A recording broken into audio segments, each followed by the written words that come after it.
एक बार मीनवाइल आप लेकर आइए एशिया और गिफ्ट निफ्टी। आई थिंक जिस तरीके से एशिया में तेज़ी आ रही है एकदम से, और जिस तरीके से अब गिफ्ट निफ्टी उसको लैच ऑन कर रहा है, फायर करेंगे क्या एक बार? हाँ, ये देखिए, ये इस समय 2% कोरियन मार्केट ऊपर हो गई है और स्टेट्स भी ऊपर है, और अब गिफ्ट निफ्टी 75 पॉइंट ऊपर हो गया, 26,073। तो वो जो लेवल में मेंशन कर रहा था 26,066, उसके ऊपर लग रहा है शुरुआत हो जाएगी। अगर वो हो गया तो फिर वो 26,128 आई थिंक पहले 10-15 मिनट में आ जाना चाहिए, जिस तरीके से सेटअप बन रहा है। रखिए भाई, एशिया बढ़िया इंप्रूव हो रहा है, मोमेंटम पकड़ रहा है, यूएस के फ्यूचर्स अच्छा कर रहे हैं और गिफ्ट निफ्टी अब 75 अंक मजबूती के साथ शुरुआत होने के इंडिकेशंस देता हुआ। अब आइए आज के खबरों वाले स्टॉक्स पे। या तो वो स्टॉक्स इन न्यूज होंगी या ब्रोकरेज रेडार होगा।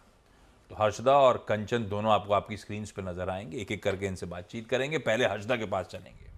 वैसे आप दोनों को गुड मॉर्निंग। हर्षदा के पास चला जाए, 5 स्टार फाइनेंस और आस्क ऑटोमोटिव। हर्षदा, क्या अपडेट्स हैं? Good morning. 5 स्टार फाइनेंस में यहाँ पर कुछ पी प्लेयर्स दरअसल अपनी कुछ हिस्सेदारी ऑफलोड करते हुए दिखाई देंगे। नियरली 19.22% स्टेक पी इसके पास है, वो ऑफलोड करने के लिए सामने आते हुए दिखाई देंगे। तो ये एक अपॉर्चुनिटी आज आप स्टॉक के लिहाज से भापेंगे ज़रूर। ब्लॉक डील के जरिए ये सौदा होता हुआ दिखाई देगा। अब वो डिटेल्स भी आपके सामने आएंगी कि किस प्राइस पर रफली ये स्टॉक ऑफलोड होता हुआ दिखाई दे सकता है आज के सत्र में। डील की फ्लो प्राइस करीब 768 रुपीस प्रति शेयर तय है, इसीलिए ये स्टॉक आज फोकस में है। और डील साइज करीब $517 मिलियन के आसपास आका जा रहा है। दूसरी तरफ आस्क ऑटोमोटिव में आप जो अपडेट आ रहा है यहाँ पर, दरअसल एक OFS लॉन्च हो रहा है और आज नॉन रिटेल पार्टिसिपेट करेगा। कल रिटेल के लिए दरअसल ये OFS खुलता हुआ दिखाई देगा। OFS के जरिए कंपनी करीब 516 करोड़ फंड रेज करती हुई दिखाई दे सकती है, या फिर वो बेस साइज 469 करोड़ का है और फिर एक ऑप्शन है कि और 50 करोड़, लेकिन ये ग्रीन शो ऑप्शन बहुत छोटा रखा है इन्होंने, करीब 50 करोड़ के आसपास का। जो फ्लो प्राइस तय की गई है वो करीब 433 रुपए प्रति शेयर है, इसीलिए ये स्टॉक आज रेडार पर। लेकिन ध्यान रखिएगा, कल 467 पर ये स्टॉक जाकर टिका था, तो भाव से कल की क्लोजिंग प्राइस से करीब करीब 7% के डिस्काउंट पर ये ऑफर फॉर सेल आ रहा है। तो 5 स्टार में आवाज की एक्सक्लूसिव कहती है, हो सकता है कुछ प्रोमिनेंट पी प्लेयर्स एक बड़ा हिस्सा आज बेचने जा रहे हैं। और दूसरी तरफ आस्क ऑटोमोटिव, जहां पे इस कंपनी के प्रमोटर 6% के आसपास की हिस्सेदारी OFS के थ्रू बेच रहे हैं। तो आज नॉन रिटेल के लिए, कल रिटेल के लिए OFS का डे 2। देखते हैं किस तरह के रिएक्शंस आएंगे, इन पे क्या व्यू लूंगा। खुलने देते हैं, उसके बाद एक्सपर्ट्स के साथ इन स्टॉक्स पे चर्चा। लेकिन दूसरा इंपॉर्टेंट, इन दोनों के अलावा टाटा मोटर्स, वैसे ऑटो एज अ स्पेस क्यों, हर्षद से जान लेंगे। लेकिन चार्ट्स पे टटोल के रखिए टाटा मोटर्स को। एक काम करिए बहेती साहब, आप देखो टाटा मोटर्स को। हर्षदा, क्या अपडेट्स? टाटा मोटर्स के लिए कंपनी की तरफ से अपडेट आया है कि कंपनी की जो जैगुआर लैंड रोवर है, उस बिजनेस में कंपनी करीब 500 मिलियन पाउंड्स का खर्च करती हुई दिखाई देगी। बेसिकली इनका एक प्लांट है यूके में, वहां पर रीटूलिंग की तैयारी होती हुई दिखाई देगी इलेक्ट्रिक SUVs के लिए, इसीलिए वो 500 मिलियन पाउंड का इन्वेस्टमेंट आता हुआ दिखाई देगा। इवेंचुअली इस पर्टिकुलर फैक्ट्री से जो हेलवुड यूके में है, सिर्फ EVs ही बनती हुई दिखाई देगी, तो उस तरफ कंपनी बेसिकली अपना इन्वेस्टमेंट भी बढ़ा रही है। कंपनी ने यहाँ पर करीब करीब 250 मिलियन पाउंड का पहले ही इन्वेस्टमेंट किया हुआ है। ये बेसिकली इन्वेस्टमेंट आ रहा है JLR की जो कमिटमेंट है अपनी री इमेजिन स्ट्रैटेजी में, जहां पर वो प्राइमरीली 2030 तक JLR के सारे ब्रांड्स को इलेक्ट्रिक ब्रांड्स में कन्वर्ट करना चाहते हैं। उस तरफ कंपनी की ये पहल बनती दिखाई दे रही है, इसीलिए वो स्टॉक का फोकस में रखेंगे। दूसरा अपडेट आ रहा है, दरअसल कर्नाटका राज्य ने प्रपोजल दिया है कि आगे चलकर अगले 5 सालों के लिए इलेक्ट्रिक मोबिलिटी पर जोर देना चाहते हैं। तो उस प्रपोजल में कंपनी ने सरकार ये तैयारी कर रही है कि बेसिकली जो सारी इलेक्ट्रिक और स्ट्रॉन्ग हाइब्रिड इलेक्ट्रिक व्हीकल्स हैं अंडर 25 लाख रुपए, उन पर फोकस किया जाए। टाटा मोटर्स, M&M, मारुति, ये सब आप रेडार पर रखेंगे। ईवी पर जोर है, हाइब्रिड पर भी जोर दिया जा रहा है और यूपी सरकार के बाद कर्नाटका दूसरी स्टेट गवर्नमेंट होगी जो इस तरह की तैयारी कर रही है। तो कंसेशंस दिए जाएंगे, इन्वेस्टमेंट के लिए भी कंसेशंस आते हुए दिखाई देंगे और एक आम ग्राहक को भी कंसेशन देने की तैयारी है। वो अप्रूवल आना बाकी है, लेकिन आइदर वेज इस खबर से आपको याद होगा जब यूपी ने इस तरह का स्टांस लिया था, स्टॉक्स में एक्शन था।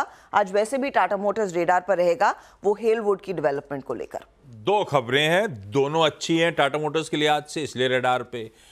लेकिन ठंडा पड़ा है ऊपर से ये स्टॉक, टसल ज्यादा है। बहेती साहब तेजी करोगे क्या?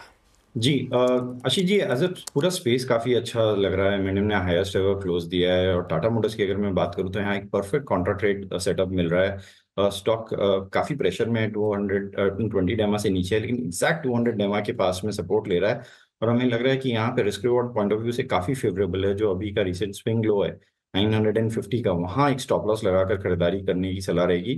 थोड़ा सा पोजिशनली रखना पड़ेगा, 15 दिन तक का, 10 से 15 दिन तक का ट्रेड टाइम देना पड़ेगा। हमें लगता है इसमें वापस 1050 तक का जोन देखने मिल सकता है।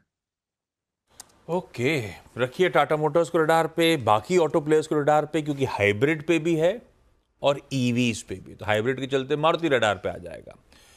ईवी से याद आया, ओला इलेक्ट्रिक पे सनी जी आप लोग का हाउस व्यू क्या है? अब इसने 150 से अब ठंडा पड़ता ही चले जा रहा है, 100 लेवल्स के आसपास अब कंसोलिडेट कर रहा है। आप लोग बायर हो क्या ओला इलेक्ट्रिक पे या नहीं?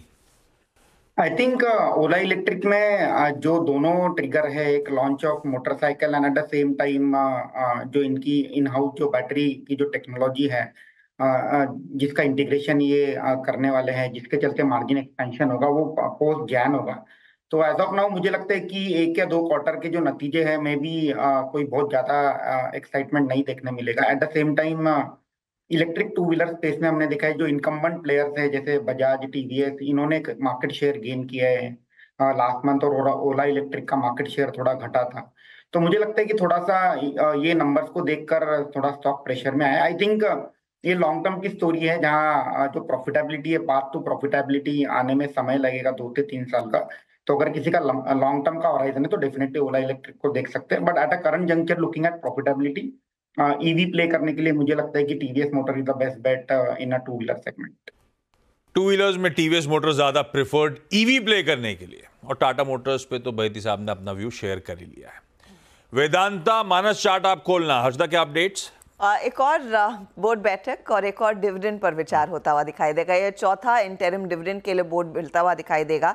8 अक्टूबर को कंपनी की बोर्ड बैठक है और आशीष आप देखिएगा किस तरह के डिविडेंड पे आउट्स आते हुए दिखाई दिए। ये मई है, वो एम कट गया है। मई 2024 में 11 रुपए का डिविडेंड दिया गया था। अगस्त 2024 में 4 रुपए का डिविडेंड आया। सितंबर 24 में 20 रुपए का डिविडेंड आया और अक्टूबर में दोबारा बैठक होगी डिविडेंड पे आउट को लेकर। तो ये फिलहाल अपडेट वेदांता की तरफ से। अब देखना होगा वो साइज कितना होता है। प्रोड्यूसर साहब अभी तक आईटी के हैंगओवर से निकले नहीं है, तो उन्होंने असेसमेंट ईयर लिख दिया है। लेकिन ठीक है, ये वेदांता की बोर्ड में डिविडेंड डोल आउट की तैयारी। लेकिन मानस, मेटल्स अच्छे मूव ऑलरेडी डिलीवर कर चुका है, वेदांता पे व्यू क्या बन रहा है? देखिए, मेरा समझना है कि मेटल में मूव अभी स्टार्ट हुआ है। बहुत सारे मेटल काउंटर्स रिवर्सल के साइन दिखा रहे हैं या तो ब्रेकआउट दिखा रहे हैं। तो वेदांता एक ब्रेकआउट केस है। मेरे ख्याल से यहाँ पर आप एक पोजीशन ट्रेड ले सकते हैं। करंट लेवल्स पे खरीदारी करिए। 459 के नीचे आपको स्टॉप लॉस लगाना है और कम से कम 520 रुपए के टारगेट सेट करने हैं। वेदांता पे ये व्यू। चलिए अब जरा कंचन के पास चलते हैं और जान लेते हैं आज क्या लेकर आई हैं ये, कौन सी ब्रोकरेजेस, कौन कौन से स्टॉक्स रडार पे और क्या कहा जा रहा है। जी, सबसे पहले बात करते हैं सिटी की। ट्रेंड पे खरीदारी की राय है और जो लक्ष्य बढ़ा के कर दिया है वो कर दिया है 9,250 का, यानी कि करंट मार्केट प्राइस से हमें 20 से 25% का अपसाइड देखने को मिल सकता है। अब जो सिंगल फॉर्मेट से मल्टी फॉर्मेट में कंपनी का ट्रांसफॉर्मेशन हुआ है, उससे उसके जो रेवेन्यू है उसमें अच्छा खासा एक पुश देखने को मिला है। अगर फिस्कल ईयर 19 से लेकर 24 की बात करी जाए तो इसमें करीबन 36% का अपसाइड आया है। और फाइनली अब जो ट्रेंड है मल्टी कैटेगरी प्लेयर बन गया है। अगर हम फिस्कल ईयर 24 से लेके 27 की बात करें तो रेवेन्यू, एबिटा और पैट में हमें करीबन 41%, 44% और 56% रिस्पेक्टिवली एक अपसाइड देखने को मिल सकता है। इसमें एक चीज ध्यान रखने वाली है कि जो वेस्ट साइड और ज़ूडियो से सप्लाई चेन और लर्निंग का फायदा उठाते हुए जो इनकी रिटेल चेन है स्टार, उसको टर्न अराउंड किया जा रहा है। इनके जो बाकी के पायलट प्रोजेक्ट्स है जैसे कि मिस बू, समो और मास जेवी, उनको भी तेजी से स्केल अप करने की तैयारी की जा रही है और ट्रेंड को pan Asia high conviction focus list में भी शामिल कर दिया है। ट्रेंड हो गया। दूसरा कोई जी, नोमुरा की राय है क्रॉम्पटन कंज्यूमर पे, यहाँ पे खरीदारी की राय है और जो लक्ष्य है वो 498 कर दिया है। कंपनी ने कहा है कि जो उसका प्रीमियमाइजेशन का फोकस है वो सारे ही जो सेगमेंट है उस पे ट्रैक पर चल रहा है। लॉन्ग टर्म में जो पर्टिकुलरली अगर हम फैन सेगमेंट की बात करें तो कंपनी का मानना है जो गवर्नमेंट की तरफ से स्ट्रिक्ट रूल आए हैं एफिशिएंसी नॉर्म पे, वो इसको और भी ज्यादा आगे चल के एक बूस्ट दे सकते हैं। मॉडर्न ट्रेड और ई कॉमर्स जैसे ऑल्टरनेट चैनल्स पर भी काफी ज्यादा ध्यान दिया जा रहा है। अब बटरफ्लाई के बारे में मैनेजमेंट ने कहा है कि रीस्ट्रक्चरिंग पूरी की पूरी कंप्लीट ऑलमोस्ट हो ही चुकी है और हमें सेकेंड हाफ में रेवेन्यू के अंदर एक अच्छी खासी ग्रोथ आगे देखने को मिल सकती है। रखिए ट्रेंड। अगर आपको वैल्यूएशन रिलेटेड कंसर्न है तो भाई साहब अभी ठंडा नहीं पड़ रहा है क्या, 9000 के टारगेट्स और क्रॉम्पटन कंज्यूमर पे ऑलमोस्ट 500 के लक्ष्य के साथ ब्रोकरेज की रिपोर्ट्स आती हुई। हर्षदा, कुछ लार्ज ट्रेड भी हुए कल, कौन कौन से? कल इनफैक्ट दोपहर में हम सीपीआर मिल में वो लार्ज ट्रेड देख रहे थे आशीष, तो उस पर एक अपडेट आया कि प्रोमोटर केपी रामास्वामी ने करीब 974 करोड़ तक का स्टॉक ऑफलोड किया। लगभग 1 करोड़ शेयर यानी कि 3% की इक्विटी को इन्होंने ऑफलोड किया है। एसबीआई म्यूचुअल फंड ने इसमें से करीब 97 लाख शेयर खरीदे हैं, तो हाथों हाथ वो सौदा होता हुआ दिखाई दिया। दूसरा रेडार पर था अदानी ग्रीन, जहां पर promoter entity hibiscus trade and order investment holding ने 2.96% स्टेक कंपनी में खरीदा है। हिबिस्कस ने करीब 2 करोड़ शेयरों के जरिए 1.27% इक्विटी लिया। ये जुलाई 30 से सितंबर के बीच हुआ है, सितंबर 18 के बीच, और आर्डर ने ही इस पीरियड के दौरान लगभग 2.5 करोड़ शेयर लिए हैं, अमाउंटिंग टू 1.69% इक्विटी। ये पहले हुए सौदों का अपडेट आया है। साथ ही साथ आपको याद होगा कल इजी ट्रिप प्लानर्स की ब्लॉक डील हुई थी, उसमें निशांत पिट्टी ने कहा था कि वो 8% तक का स्टेक ऑफलोड करेंगे, लेकिन जो आज सुबह में अपडेट आया है वो ये कहता है कि कल प्रोमोटर ने 14% तक का स्टेक ऑफलोड किया है, लेकिन ऑफ कोर्स यहां पर इन दो फंड्स ने वो माल खरीदा। मतलब 8 बोला था, बेचा 14। इसीलिए वो स्टॉक पिटे ही चले जा रहा था कल। खैर, ये लार्ज ट्रेड वाले काउंटर्स हो गए जो आपको रडार पर रखने हैं।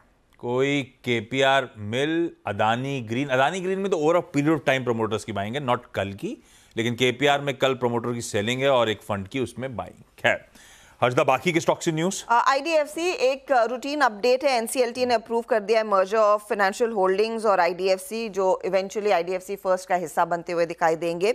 हिंदुस्तान कॉपर का बोर्ड इनफैक्ट सोच रहा है कि कॉपर और टेलिंग का जो प्लांट है उसे बेचा जाए। इसके लिए गवर्नमेंट ऑफ इंडिया की भी अप्रूवल की जरूरत होगी। अगर वो होता है तो और फंड्स कंपनी के हाथ में आते हुए दिखाई देंगे। वो स्टॉक आप रेडार पर रखेंगे। इन्फोसिस ने कोलैबोरेट किया पोलस्टार के साथ, भारत में ही बेंगलोर में एक टेक्नोलॉजी हब दोनों कंपनियां मिलकर खोलती हुई दिखाई देंगी।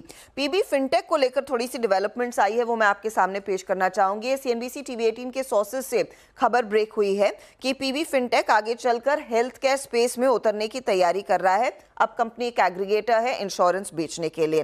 पीबी फिनटेक इनफैक्ट एक्सप्लोर कर सकता है कि खुद की हॉस्पिटल चेन खोली जाए।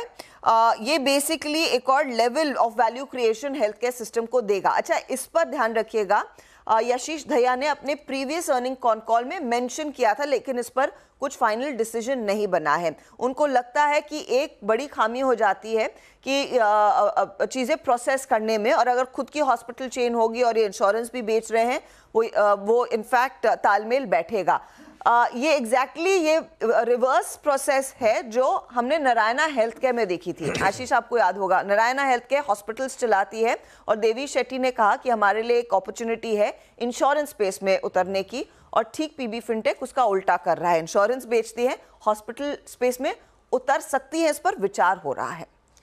ये दोनों स्टॉक्स में एक इंटरेस्टिंग चीज़ है, पीबी फिनटेक में और उससे पहले जो इजी ट्रिप हुआ था, दोनों का अगर आप प्राइस पैटर्न देखेंगे, आई थिंक पीबी फिनटेक में मार्केट को कहीं ना कहीं ये शायद रिस्क दिख रहा था काफ़ी टाइम से। 2 हफ्ते से ये स्टॉक, जबकि बाकी न्यू एज कंपनीज ठीक ठाक कर रही थी, गिरना शुरू हो गया था। एक बार इसका स्टॉक दिखा देते हैं पीबी फिनटेक का, और स्क्रीन पर, और उसके बाद ये खैर कल का है, इसका थोड़ा उस देखिए टॉप जो बना था वहाँ से ऑलरेडी 2 दिन में ये स्टॉक आई थिंक बाजार पे मूव पसंद नहीं आएगा, बाजार को लॉजिकल डाइवर्सिफिकेशन उतर रहे हो। एब्सोल्युटली। पीबी फिनटेक की जो सबसे बड़ी यूएसपी है वो है इंश्योरेंस बेचना। बढ़िया प्लेटफॉर्म प्रोवाइड, बढ़िया प्लेटफॉर्म, सबसे शानदार प्लेटफॉर्म है, ठीक है। तो ये आई थिंक मार्केट को शायद थोड़ा रिस्क था। इजी ट्रिप की जहाँ तक बात है, इजी ट्रिप ने गिरना शुरू कर दिया था समहाउ जिस दिन उन्होंने वो मालदीव वाला ट्वीट किया था, उस दिन के बाद से गिरे जा रहा है स्टॉक। और इनफैक्ट ये देखिए, और काफ़ी मतलब ये मुझे काफ़ी इंटरेस्टिंग है जिस तरीके से स्टॉक गिरा है पिछले कुछ महीनों में। रखिए इनकाउंटर्स को रडार पे। एक आईडीएफसी फर्स्ट बैंक की चर्चा हुई थी। सतपुते साहब आप चार्ट देख दो जरा, क्योंकि कुछ करके नहीं दे रहा स्टॉक। खैर एनसीएलटी अप्रूवल अच्छी खबर होगी, पर रिएक्शन आना ही नहीं आना पता नहीं। चार्ट कैसे प्लेस्ड है? आशीष जी, मुझे लगता है कि आईडीएफसी फर्स्ट का चार्ट में कंसोलिडेशन दिखता है। अगर आप डेली चार्ट देखो तो बहुत क्लैरिटी मिलती है। इसका जो बेस बना है वो 70 के आसपास बना है और ब्रेकआउट का लेवल है 75 का। ये 75 के ऊपर ब्रेकआउट देगा तो इसका जो टारगेट अनफोल्ड होगा तो वो रहेगा पोजिशनली एटलीस्ट 84-85 का, जो रिसेंट हाई है। मुझे लगता है एट दिस लेवल आपका रिस्क जो है वो थोड़ा कमी है, तो it will be a by about 70। जिन्हें रिस्क लेना है वो 70 के ऊपर इसे बाय करे, पे बाय करे चाहे तो। स्टॉप लॉस रखे 68 का, जैसे मैंने कहा पहला रेजिस्टेंस 75 का आएगा, वो निकले तो फिर 85।